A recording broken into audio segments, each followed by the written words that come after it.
नमस्कार किसान साथियों, स्वागत है आपके अपने YouTube चैनल पर।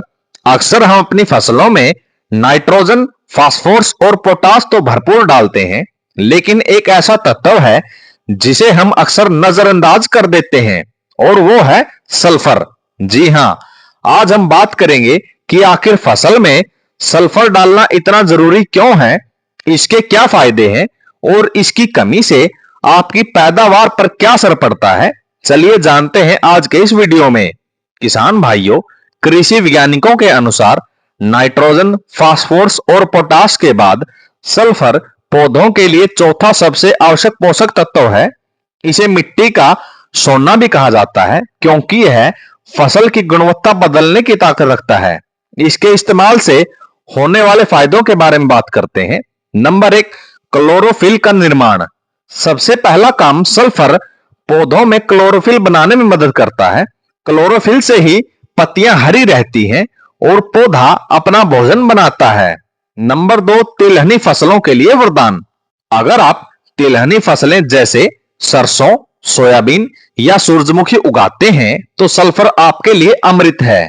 यह दानों में तेल की मात्रा को बढ़ाता है, जिससे मंडी में आपको ज्यादा भाव मिलता है। नंबर 3 है प्रोटीन और एंजाइम का निर्माण। दलहनी फसलों में सल्फर प्रोटीन बनाने में मदद करता है। इसके इस्तेमाल से दाने मोटे, चमकदार और वजनदार बनते हैं।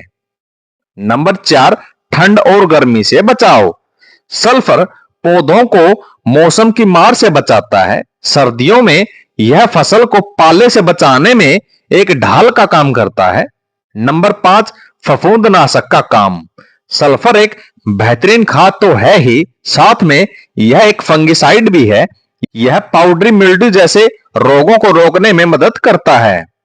अब सवाल आता है कि पता कैसे चले कि खेत में सल्फर की कमी है। ध्यान दीजिए, नाइट्रोजन की कमी में पौधे की पुरानी यानी नीचे की पत्तियां पीली पड़ती है, लेकिन सल्फर की कमी में पौधे की नई यानी ऊपर की पत्तियां पीली पड़ने लगती हैं।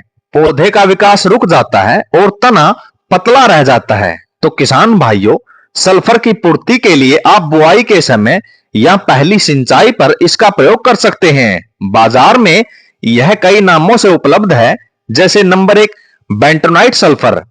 यह एक दानेदार सल्फर होता है जिसका उपयोग बुआई के समय किया जाता है। यह धीरे धीरे घुलता है और लंबे समय तक काम करता है।